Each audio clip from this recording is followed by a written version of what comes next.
Salmo número 8.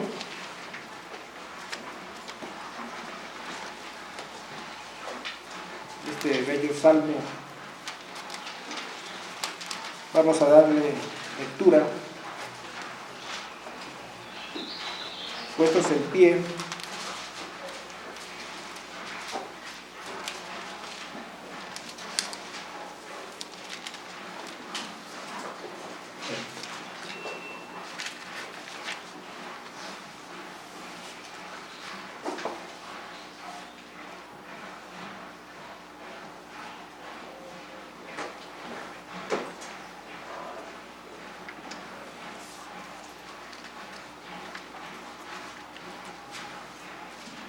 Vamos a leerlo juntos.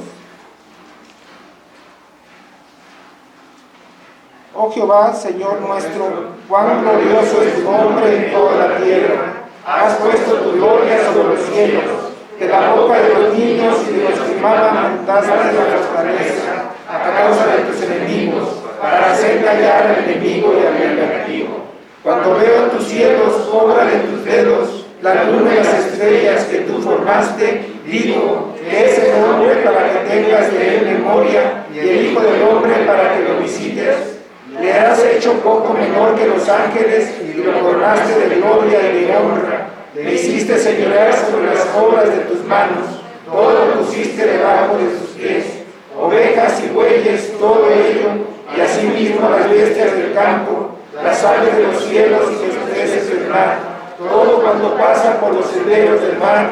Oh Jehová, Señor nuestro, cuán grande es tu nombre en toda la tierra. Amén. Y en respuesta entonamos el himno 216, yo te quiero trabajar por el Señor. De la 10ª parte, la Iglesia, su misión y servicio, compuesta por Balzer y traducida al español por Pedro Grado.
La imagen de Dios y el trabajo.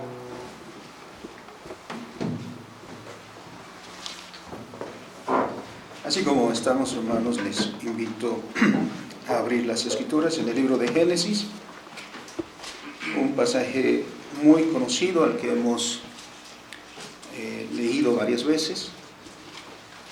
Versículos 26 del capítulo 1 de Génesis, versículo 26 al 31.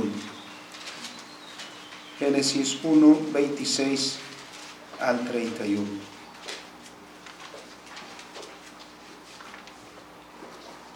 Aunque es un pasaje corto, vamos a hacer la lectura como acostumbramos alternadamente. Dice la palabra del Señor: Entonces dijo Dios: hagamos al hombre a nuestra imagen, conforme a nuestra semejanza, y señoree en los peces del mar, en las aves de los cielos, en las bestias, en toda la tierra, y en todo animal que se arrastra sobre la tierra. Y creo que Dios lo hombre a su imagen, la imagen de Dios lo creó, varón y hembra los creó. Y los bendijo Dios y les dijo: fructificad y multiplicaos, llenad la tierra y sojuzgadla, y señoread en los peces del mar, en las aves de los cielos, y en todas las bestias que se mueven sobre la tierra. Y dijo Dios: he aquí os he dado toda planta que da semilla, que está sobre toda la tierra, y todo árbol en que hay fruto y que da semilla, os será para comer. Y toda bestia de la tierra, y a todas las aves de los cielos, y a todo lo que se arrastra sobre la tierra en que hay vida, toda planta verde le será para comer. Y fue así. Y vio Dios todo lo que había hecho, y aquí era bueno en gran manera, y fue la tarde y la mañana del día sexto. Amén. Bendito y soberano Señor. Hemos cantado hace unos minutos este precioso canto: las obras de tus manos te proclaman, oh Señor Jehová. Y ese es el reconocimiento que toda la obra de tus manos, que toda la creación, Señor, debe elevar a ti. Y que de hecho lo hace, porque dicen los salmistas: alaben lucientes estrellas, la lluvia, el granizo, la nieve, el vapor, el fuego. Alaben al Señor, alaben a Dios. Y toda la creación, Señor, cumple con este propósito. Pero también hay claramente una indicación para el ser humano, porque este es el propósito, Señor, de adorarte, de servirte. Sin embargo, no siempre hemos cumplido este propósito, por las perspectivas que dominan nuestro pensar. Nuestro pensar sobre el trabajo se reduce. Te pedimos, Señor, una visión amplia, tal como tu palabra nos enseña, y haya una renovada visión en nosotros acerca del trabajo, y seas glorificado, Señor, en ello. Por eso rogamos que tu palabra en esta hora sea explicada y sea comprendida por todos nosotros. En Cristo Jesús. Amén. Tomen sus lugares, amados hermanos. ¿Cuántas veces no hemos entonado este precioso himno? Yo quiero trabajar por el Señor. Pero muy a menudo este himno como que es para que lo canten los pastores, los misioneros, los evangelistas. Porque ¿cómo entendemos la obra del Señor? Y si queremos estar ocupados en la obra del Señor, ¿a qué se refiere? Hace muchos años vino un joven que estaba estudiando físico-matemáticas en la universidad. Y me dice: pastor, yo quiero estudiar, porque quiero trabajar para el Señor, porque quiero servir al Señor. Y le digo: entonces, ¿qué es lo que quieres hacer? Quiero estudiar teología. Porque encontró a alguien en la universidad con quien tuvo un diálogo, un cristiano, que le dijo: si quieres servir al Señor, entonces vuélvete pastor, o misionero, o evangelista. Y así es como hemos concebido mayormente la idea del trabajo para el Señor. De manera que todos los que no están involucrados en la obra eclesiástica sienten que no están haciendo algo para el Señor. Sienten que no están trabajando para el Señor. Debemos cambiar esa visión y volver a la visión escritural. Por lo que hemos leído en el texto, la obra del Señor no se reduce a la obra eclesiástica. La obra del Señor es tan amplia como la creación misma e incluye todas las tareas de la vida. Por eso, hace 2 semanas hablamos de la vocación. Y la enseñanza escritural es que hemos sido llamados a la existencia. Y la existencia, por lo tanto, la debemos ver como un todo. No fraccionada, no dividida. De manera que debemos entender este canto, que no es solamente para los pastores, misioneros, evangelistas, sino para todos y cada uno de nosotros. Y para trabajar en la obra del Señor no hace falta involucrarse en los ministerios eclesiásticos, sino tenemos todos ministerios que Dios ha dado a cada uno según su gracia. A la inversa de este himno que entusiastamente dice: yo quiero trabajar por el Señor, y el coro dice: trabajar y orar, que era el lema de nuestros padres en la Reforma: ora et labora, ora y trabaja en la obra del Señor. Hace algunos años un grupo, no sé qué tanto éxito tuvo esa canción, pero esa canción decía: no voy a trabajar.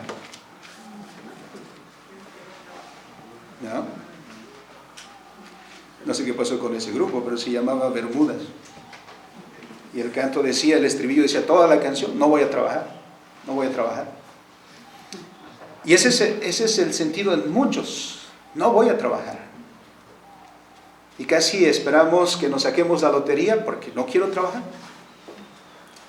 El trabajo es una bendición. Y el trabajo es algo intrínseco a nuestra existencia como seres humanos.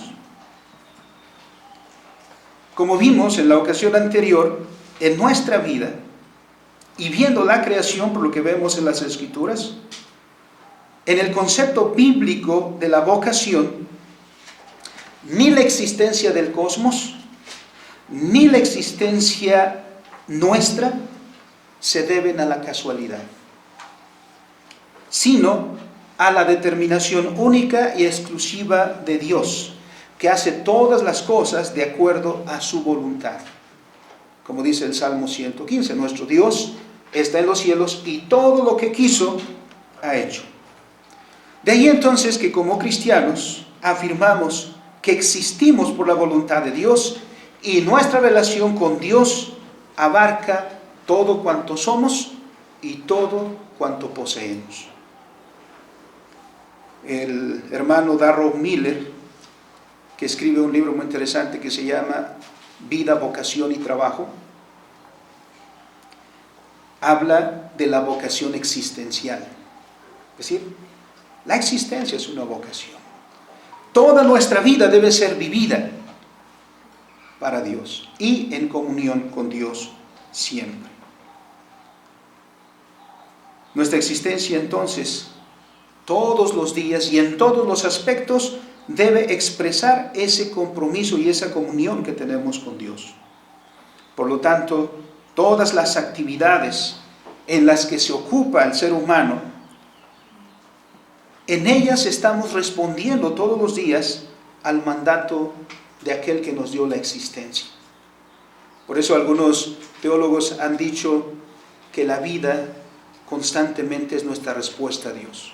Estamos en un diálogo con Dios, porque la palabra de Dios está para nosotros, para guiar nuestra vida, y todos los días nosotros respondemos a Dios.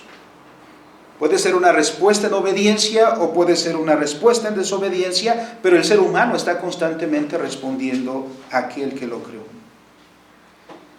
Aunado a este principio de la vocación, como la vemos en las Escrituras, y muy relacionado con ello, está la enseñanza bíblica de la imagen de Dios. Génesis 1:26 que leímos, llegado a este punto de la obra creadora del Señor, el Señor no dijo como en todos los días anteriores, sean seres humanos. Antes había dicho, produzca la tierra seres vivientes. Antes había dicho, bueno, comenzando, sea la luz. Y en el transcurso de 6 días, esas fueron las ordenanzas creadoras de nuestro Dios. Pero llegado al 6º día por la tarde, a la conclusión de la obra, el Señor, nuestro Dios, en consejo trinitario, dijo, hagamos al hombre. Y lo que de ninguna otra criatura dice la Escritura, porque lo dice únicamente del ser humano, es esto: hagamos al hombre, como leímos, a nuestra imagen, conforme a nuestra semejanza. De ninguna otra criatura se dice eso. Y debemos entonces mirar que es muy fundamental la idea de la imagen de Dios, o la doctrina de la imagen de Dios que enseña la Escritura, para nuestra visión del trabajo. Por eso en esta ocasión, hermanos, iremos a las Escrituras para estudiar este principio escritural, porque la imagen de Dios es el fundamento de nuestra existencia y de nuestro trabajo. Pero siempre hay un pero. Tenemos que lidiar con algunos obstáculos, no en la Escritura, sino en la manera que el cristianismo ha hablado de la imagen de Dios. Porque interpretamos lo que la Escritura dice a partir de nuestra cosmovisión.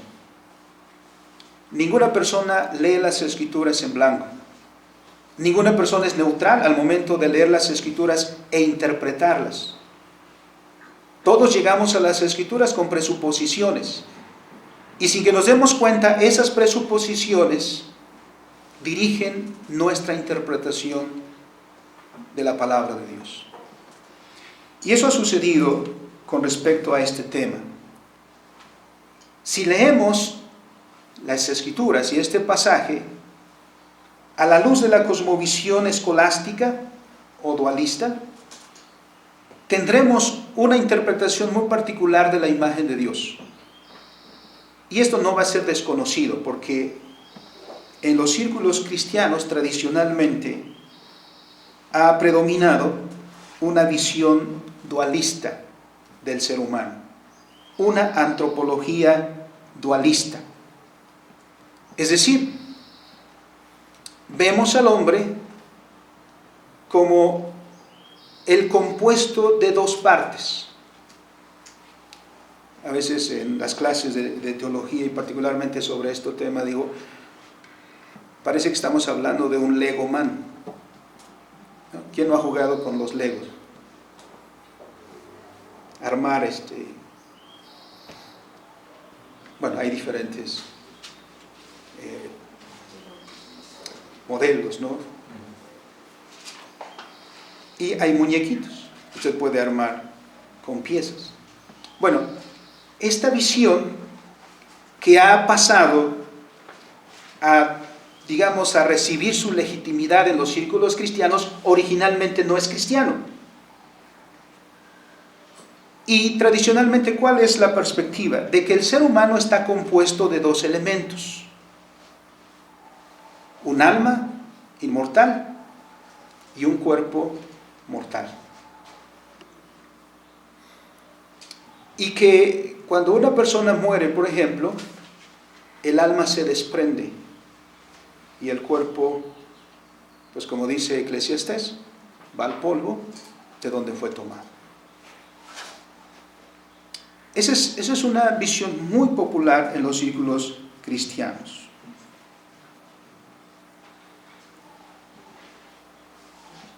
En esta perspectiva, en el ser humano entonces existe una parte superior que es el alma, y al cuerpo se le ha delegado a un lugar inferior, porque el cuerpo es algo material. Y entonces tenemos esa visión de lo espiritual como lo mejor y lo material como algo malo incluso. Por ahí se nos coló la filosofía gnóstica. Y aunque muchos no querrán reconocerlo, muchos serán en esta visión cristianos gnósticos. ¿Por qué? Porque el espíritu es lo bueno y la materia es mala. Parece que no hemos leído bien las Escrituras. Porque ¿quién creó las piedras? Los árboles, las montañas, los ríos. ¿Quién creó la materia? Dios. ¿No dicen las Escrituras que Dios creó? Hebreos 11:3. Por fe decimos haber sido constituido el universo por la palabra de Dios, de manera que lo que se ve provino de lo que no se veía.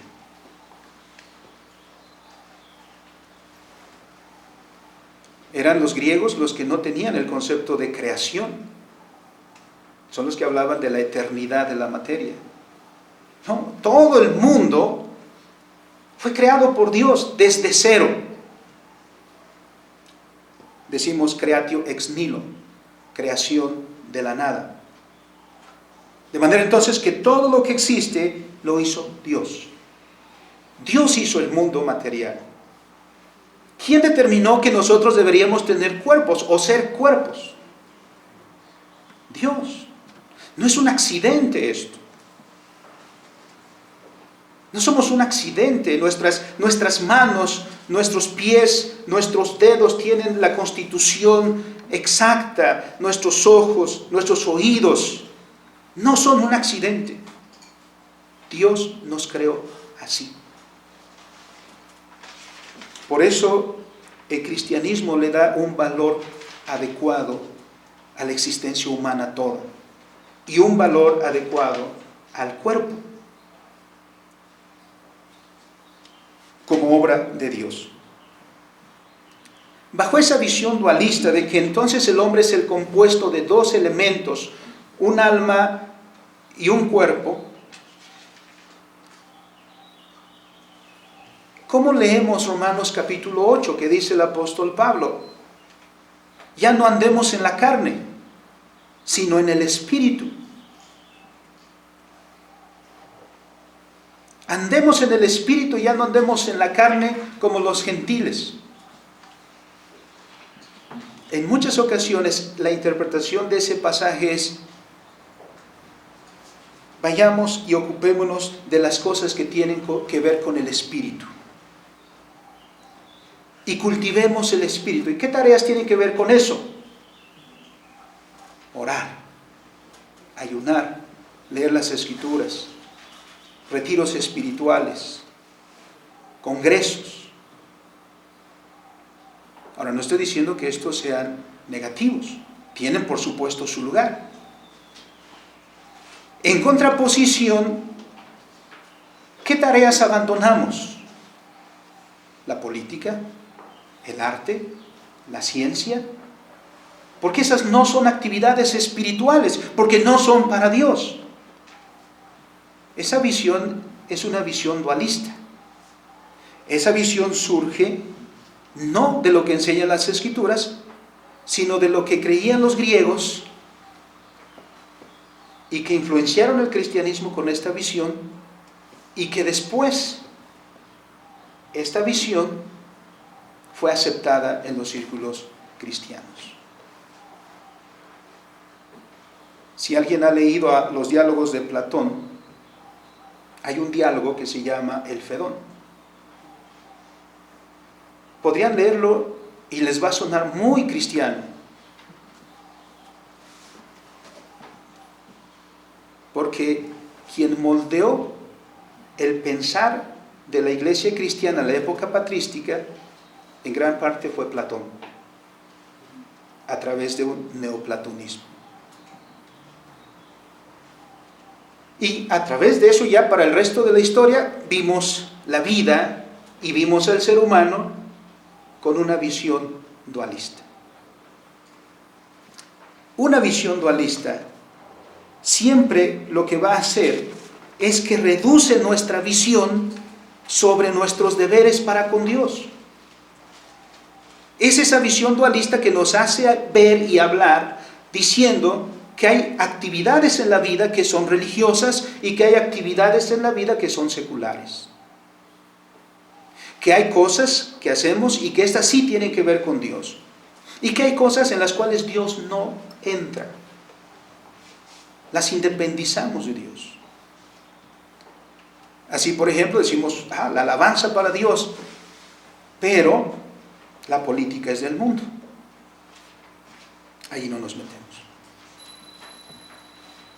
El resultado es un estilo de vida.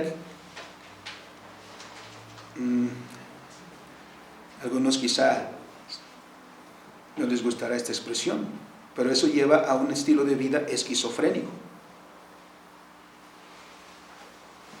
Tenemos un pie en un lado y tenemos otro pie en otro lado, y el cristiano se divide para poder vivir en el área secular de una manera y en el área religiosa de otra manera, y pierde la visión integrada de la vida. Su servicio a Dios se ve truncado, porque entonces, y ahí está una pregunta que está mal planteada, pero que es muy común hacer. ¿Cuánto tiempo le dedicas a Dios? Le preguntan a un joven, ¿cuánto tiempo le dedicas a Dios? Y a cualquiera de nosotros, ¿cuánto tiempo le dedicas a Dios? O nos preguntan también, ¿qué haces para Dios? Y viene el conflicto. Porque entonces uno dice, bueno, en la mañana leo un pasaje de la Escritura, son 5 minutos, una oración, otros 5 minutos, porque parece que los presbiterianos no oramos 3 o 4 horas, ¿no? Otros sí hacen eso. Decimos pues en la escuela, cuando es el momento del lunch o el receso, o en el trabajo cuando es el momento del alimento, oro otra vez la Biblia. Yo siempre llevo mi Biblia, leo la Biblia, oro otra vez. Entonces ya son como 15, como 30 minutos. Al final resulta que a duras penas le damos a Dios 1 hora. ¿Y el resto? No, pues es que el resto estuve ocupado en otras cosas. Nuestra visión del servicio a Dios se ve reducido así. 90% es para el mundo y 10%, si bien nos va, para Dios. Y así vivimos. Esa perspectiva moldea nuestro diario vivir. Por eso constantemente estamos hablando del dualismo, de la filosofía y de la teología escolástica, que ha sido un obstáculo para un servicio a Dios integral y comprensivo. Necesitamos volver a las Escrituras. Por eso podemos cantar este himno, yo quiero trabajar por el Señor, con una visión escolástica. O podemos cantarla con una visión escritural. Y así muchos otros himnos. ¿Qué es lo que enseñan las Escrituras? Vayamos a ellas. ¿Qué es la imagen de Dios? En el escolasticismo, la imagen de Dios es localizada en el alma. Porque incluso eso es lo que se hace, ¿no? ¿En qué consiste la imagen de Dios? Dicen, pues la imagen de Dios, como Dios es espíritu, y nosotros tenemos espíritu o alma, entonces ahí es donde está. Y el cuerpo, pues no, porque eso es materia, ¿no? Lo curioso que encuentro es por qué durante mucho tiempo lidiamos entre un tricotomismo y un dicotomismo, es decir, si el hombre es cuerpo y alma o cuerpo, alma y espíritu. Si la Escritura dice, ama al Señor tu Dios con todo tu corazón, con toda tu mente, con todas tus fuerzas. Entonces ya no es alma, espíritu y cuerpo, sino alma, mente, corazón, fuerzas, mente. Entonces ya no son tricotómicos, tetratómicos, pentatómicos. ¿No? Vayamos a las Escrituras, porque ellas son las que nos enseñan. Génesis 1:26 dijo Dios: hagamos al hombre a nuestra semejanza, a nuestra imagen, conforme a nuestra semejanza. Debemos leer bien. Uno dice, voy a hacer un pastel y le voy a poner pasas, ¿no? Uno dice, voy a hacer unas galletas y les ponemos unos arándanos. Los arándanos o las pasas son un elemento agregado. La galleta puede ser galleta sin arándanos. La galleta puede ser galleta sin chocolate. Dios no dice, hagamos al hombre y agreguémosle algo especial. Dios dice, hagamos al hombre. Y todo el hombre a nuestra imagen, conforme a nuestra semejanza. Algunos han concluido ahí que entonces el hombre tiene una chispa divina. ¿Dónde dice eso en la Escritura?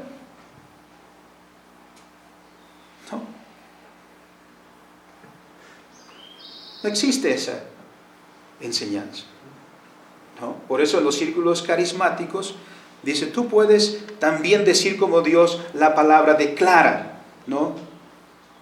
Y se va a producir, porque hay algo divino en ti, esa chispa que hay en ti. No, la Escritura dice Dios, hagamos al hombre a nuestra imagen, conforme a nuestra semejanza. Luego entonces,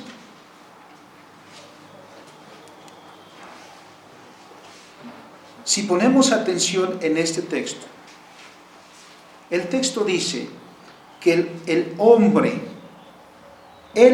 ha de ser la imagen de Dios. No dice ha de llevar la imagen de Dios. No dice tiene incluida o alguna parte del hombre es y se localiza ahí la imagen de Dios. No, el hombre como hombre es imagen de Dios. Estamos usando el término hombre no en el sentido de varón, sino de humanidad. La humanidad es imagen de Dios y así fue creado. Y lo cual entonces incluye claramente el cuerpo. El ser humano es un ser integral. Así que, tal como Dios creó al hombre, porque en el capítulo 2, ¿qué es lo que dice Dios? ¿Qué es lo que hizo Dios para crear al hombre? Tomó del polvo de la tierra. ¿Y luego qué hizo? Hizo una especie de maniquí y sopló. Ahora, muchos imaginan que esto es como un envase y el Señor, ¿no?, metió un bubulubo ahí en bueno, ya no sale el fantasmita, ¿verdad? Bueno, un Gasparín. Y entonces tenemos esta idea, esta es una idea platónica, de que el alma está atrapada en el cuerpo. Que el alma está prisionera en el cuerpo. No, el texto lo único que quiere decir es que Dios le dio vida a aquello que había moldeado con sus manos a partir del polvo de la tierra. Eso es lo único que quiere decir. Le dio vida. ¿Por qué? Porque ese maniquí no respiraba.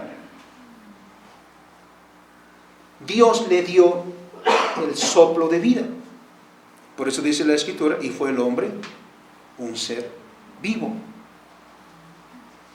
Así que, lo que la Escritura está diciendo es que el ser humano, tal como es, y tal como nos vemos nosotros, íntegros, somos la imagen de Dios. Por eso la forma correcta de expresarse no es que el hombre tiene, el hombre lleva, el hombre porta la imagen de Dios, sino lo correcto es decir, el hombre es la imagen de Dios. Como ya hemos dicho, la materia no es mala. Ni después de la caída la materia es mala. ¿Cómo termina el capítulo 1 de Génesis? El versículo 31. Entonces vio Dios todo lo que había hecho. Entonces, primero, Dios vio. Y lo está diciendo para que nosotros lo entendamos. ¿Qué es lo que vio el Señor? El Señor vio un bosque maravilloso. Miró a unas gacelas que pasaron corriendo en el campo. Miró unas mariposas que revoloteaban entre las flores. Miró las nubes que se movían en el cielo. Vio un sol brillante. Ese es el mundo que Dios había creado. Y entre esa creación vio a Adán y a Eva, vio al hombre disfrutando de la vida, disfrutando de todo aquello que Dios había creado. Y dijo Dios, eso es bueno. Y eso es bueno en gran manera. Por eso el cristianismo que huye del mundo es un cristianismo que está negando su vocación y las implicaciones de la imagen de Dios. Porque está diciendo, no, nosotros no nos queremos ocupar en las tareas del mundo.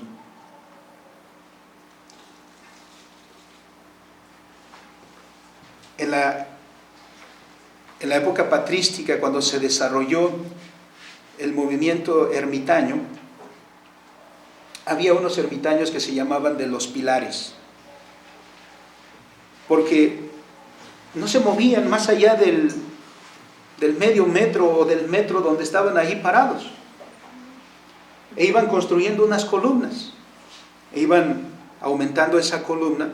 Así que si uno iba a visitarlos y entonces veía una columna enorme, era más santo porque ya estaba más alto.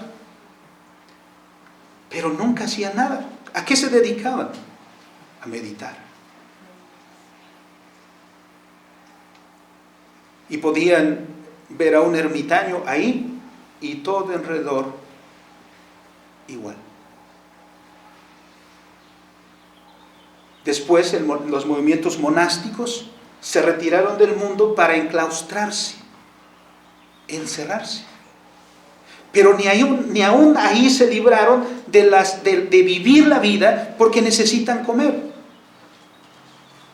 Y no en los monasterios, de repente eran conocidos porque hacían buenas galletas, buen rompope.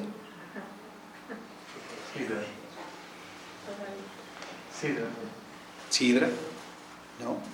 Sus huertos tenían que ser, porque tenían que comer, tenían que vestirse, tenían que calzarse. No pueden negar nuestra vocación, pero la están reduciendo casi a cero. Porque, ¿cuál es la vocación que Dios nos dio? ¿Y cuál es la implicación de la imagen de Dios en nosotros? Que somos llamados para vivir en comunión con Dios, porque somos no solo criaturas de Dios, sino también hijos de Dios.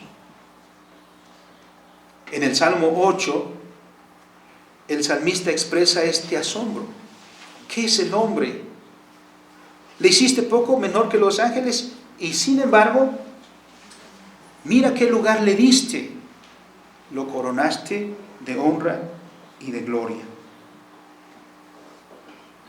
Dios hizo al hombre a su imagen y esto implica una relación de comunión, de pacto entre el hombre y Dios. Porque la imagen no puede existir sin su referencia, es decir, Dios. Por eso es que el hombre no puede ser autónomo. Es un sueño guajiro la autonomía. Es una utopía la autonomía. ¿Por qué? Porque si usted se ve al espejo, la imagen que usted ve en el espejo, ¿cuánto tiempo está ahí? Solo durante el tiempo que usted está frente al espejo. Esa imagen no tiene en sí misma existencia.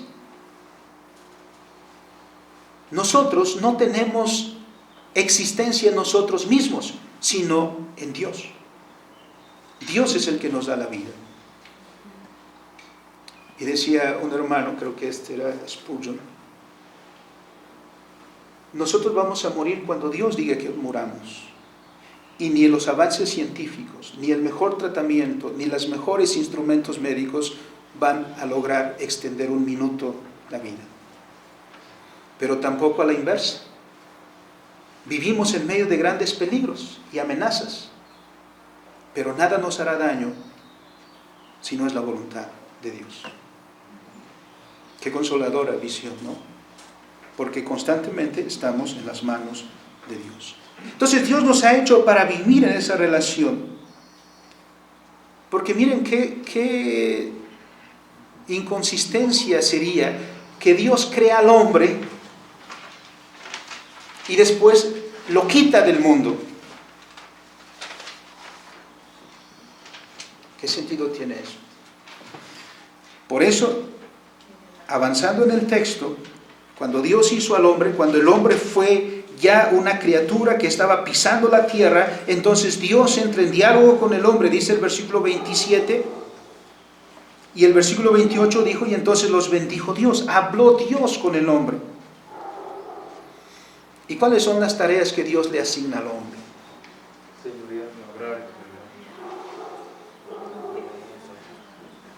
Porque Dios hizo al hombre para señorear, para gobernar, para ejercer dominio. Así que tenemos que preguntarnos al leer ese pasaje, ¿con qué propósito el hombre fue creado a la imagen de Dios? O más personalmente, ¿con qué propósito fui creado yo a la imagen de Dios? Y la respuesta está ahí. Fuiste creado a la imagen de Dios para señorear, para ejercer autoridad, ¿dónde? En el mundo, en la creación. Para ejercer dominio en la creación. Por eso, las tareas que Dios le da al hombre ahora, en el versículo 28, ¿dónde se van a cumplir? Aquí en el mundo. Entonces Dios le dice al hombre, fructificad y multiplicaos. Ya estaban casados, Adán y Eva ya estaban casados, y eran un matrimonio. Les dice, tengan hijos. ¿No? Tengan hijos. Esa es su tarea, esa es la tarea que Dios les está dando. Tengan hijos, multiplíquense. ¿Qué más? Llenad la tierra, sojuzgadla y señorear. ¿Dónde? ¿Qué puso debajo de nuestros pies, como dice el Salmo 8? Los peces. Hablaremos en algún momento del trabajo y el consumismo, porque nuestra época es una época consumista y tenemos como cristianos que plantear también una visión correcta al respecto. Dios entonces, en una palabra, al crear al hombre y darles estas tareas, está nombrando al hombre, que es imagen de Dios, mayordomo de su creación. Lo está nombrando administrador de la creación. Eso significa lo que dice en capítulo 2 de Génesis, versículo 5 primero, y luego el 15. El versículo 5 lo menciona en un sentido negativo. No había. Dice no había. ¿Qué propósito tiene, por ejemplo, cuando uno dice en la casa, no hay azúcar, no hay leche? ¿Qué está implicando en ese decir? ¿No? Está diciendo es necesario, ¿no? Porque entonces, ¿cómo me tomo mi café? ¿No? Y muchos no se tomarían su café si no hay lechita, si no hay azúcar. Entonces están diciendo, no hay leche, no hay azúcar, está diciendo, se necesita. ¿Y qué es lo que entonces Dios implica en Génesis 2:5, donde dice, y no había hombre para que labrase la tierra? Está diciendo, hay una tarea y no hay alguien que la cumpla. Entonces, se necesita alguien que cubra esa necesidad. ¿Y cuál es la respuesta de Dios? El hombre, que es hecho a su imagen y semejanza. Eso lo entendieron muy bien los reformadores y los cristianos del primer siglo. Porque los cristianos entendieron que la fe cristiana no los eximía de la vida en el mundo de Dios y de desarrollar todas estas tareas de la vida cotidiana. Los cristianos en esas épocas no se encerraban en los templos.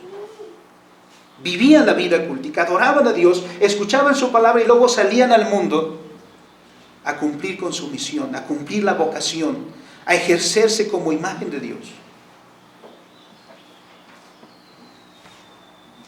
Hablar del hombre como mayordomo de la creación, como administrador de los bienes de Dios, no es una conjetura. Es decir, no estamos especulando y estamos inventando eso y llegando a una conjetura nuestra. No, la Escritura lo dice claramente.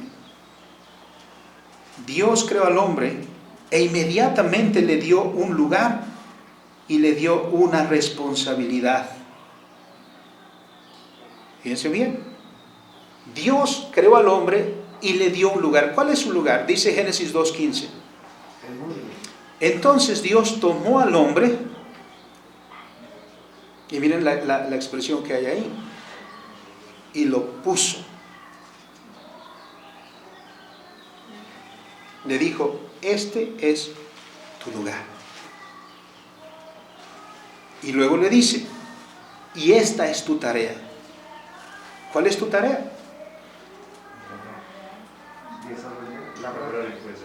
Cuida y desarrolla la creación. Esa es tu tarea. Cuida y desarrolla la creación. Por lo tanto, ¿cuál es la amplitud de nuestra misión? El mundo. Ahí está el mundo. Para que desarrolles tu vida, la cual Dios te dio y te puso en este mundo. No somos extraños a este mundo. Cantamos muy gozosamente ese precioso himno, el mundo es de mi Dios. Es su eterna posesión. Y nos ha dado a nosotros el privilegio de dar servicio a Él en todas las áreas de la vida. Así entonces, como hemos mencionado, Dios impone deberes al hombre. Estos deberes de multiplicarse, de establecer familias, por lo tanto tener hijos, criar a sus hijos, educar a sus hijos y llenar la tierra.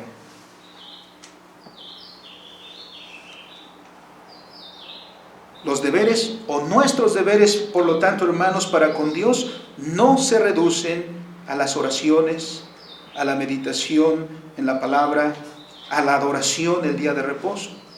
Claramente no. Dios nos impone los deberes de cultivar la tierra y desarrollarla.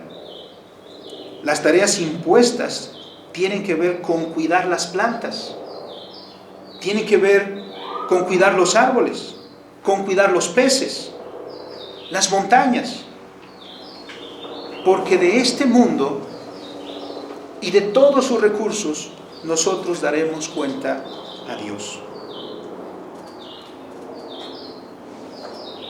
El Salmo 8, como hemos dicho, hace eco de lo que dice Génesis. Dios puso al hombre sobre todas las obras de sus manos y ha sido puesto para ejercer autoridad y tener dominio sobre toda la obra de sus manos. Dios, ¿qué es lo que dice en Génesis 1:29? He aquí, yo os he dado. Esas son las palabras del Señor. He aquí, yo os he dado.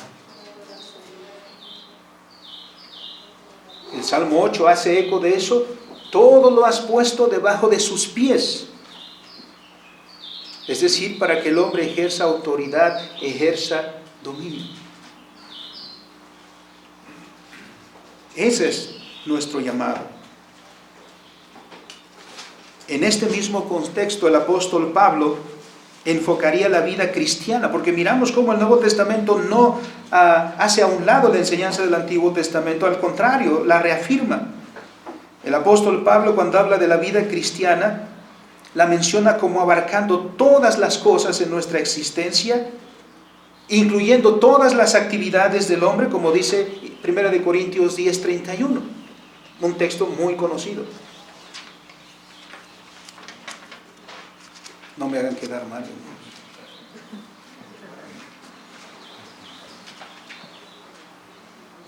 El texto dice, si comes, si bebes, dos tareas sencillas. Agréguele entonces, si caminas, si estudias, si juegas. Y todo lo que demás en tu vida haces, ¿cuál es el propósito? Hazlo para la gloria de Dios. Esto se suma a lo que leímos la ocasión anterior en Eclesiastés 12:13. El todo del hombre es temer a Dios y guardar sus mandamientos. Esos mandamientos, como vemos en la ley, abarcan toda la vida, porque a Dios le interesa toda nuestra existencia. Por lo tanto, hermanos, debemos ocuparnos en ello.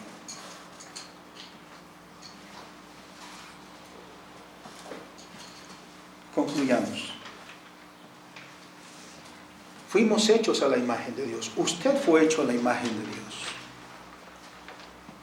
Y eso tiene sus implicaciones, como hemos visto, en nuestra vida toda. Debemos tener muy presente entonces que así fuimos hechos. Y fuimos hechos así con el propósito de ser colocados como administradores de los bienes de Dios. Nuestra responsabilidad abarca toda la creación. Y por lo tanto nuestro deber es el cuidado y el desarrollo de toda la creación, de todo el mundo de Dios. ¿Cuántas tareas son esas? Son muchísimas. En ese contexto vemos entonces el trabajo, porque el trabajo expresa esa imagen de Dios y ejercemos dominio, por mencionar solo algún ejemplo. A veces decimos, yo quiero aprender a tocar música, porque cuando veo al hermano que toca la música, se ve excelente, ¿no? Se ve bien facilito. Y por eso me inscribo a la academia, y ya la primera lección, ya me duelen los dedos porque cuando muevo se mueven todos los demás, ¿no? Entonces, ¿qué es lo que ha alcanzado el hermano? Dominio de la música. Pero alguien más ha alcanzado dominio en las matemáticas, que uno dice, a ver, ¿cómo es que haces eso? Un hermano me regaló un ejemplar de su tesis de maestría sobre mecatrónica y yo lo abrí. y no entendí nada.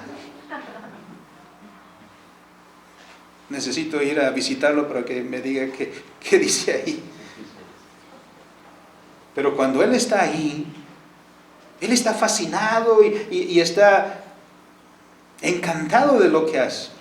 Yo no decía, yo me aburro ahí, ¿no? Eso es porque hay tal diversidad de tareas en el mundo de Dios que cada uno de nosotros tiene una tarea específica. O diría mejor, muchas tareas cada uno. Por eso, hermanos, debemos mirar el mundo como un campo de oportunidades para cumplir nuestra vocación y expresar la imagen de Dios en el dominio de la creación. No huyamos del mundo. La vida eclesiástica, la vida cultica es parte de nuestra vida, como lo es nuestra vida familiar, como es nuestra vida laboral, como es nuestra vida ética, como es nuestra vida jurídica, como es nuestra vida estética, etc. Y Dios quiere ser glorificado en todo eso. Como hemos dicho antes, lo recalcamos ahora, vivir en esta vida es nuestra vocación y vivirla como responsables de este mundo ante Dios. No debemos huir del mundo, debemos más bien involucrarnos en las tareas del cuidado y del desarrollo del mundo,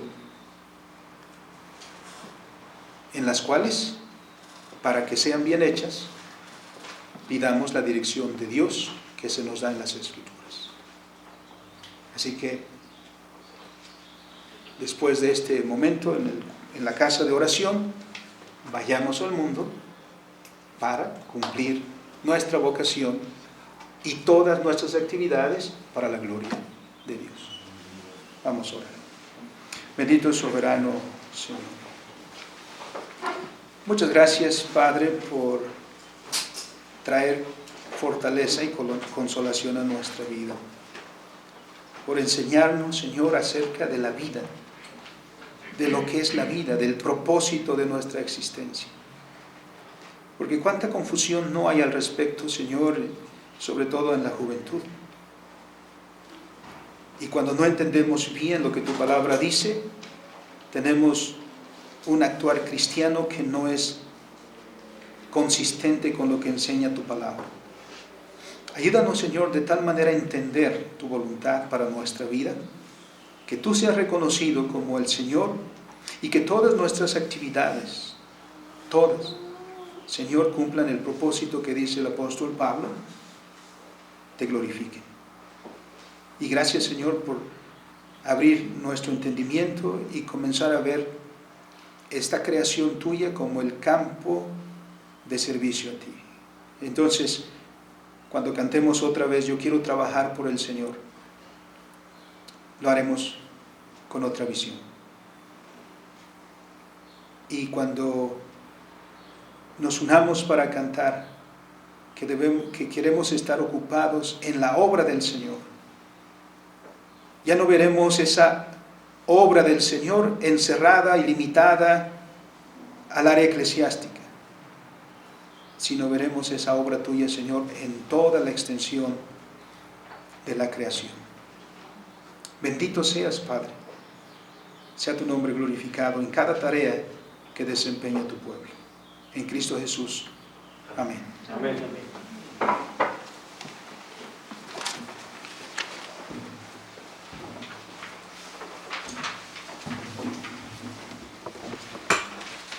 Gracias a Dios por su palabra publicada.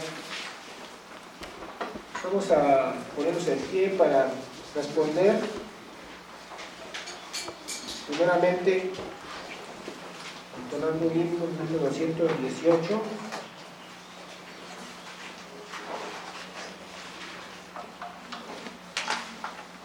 De la 10ª parte del himnario, la Iglesia, su misión y servicio, compuesta y escrita por Charles Gabriel y traducida al español por Eleazar Z. Pérez.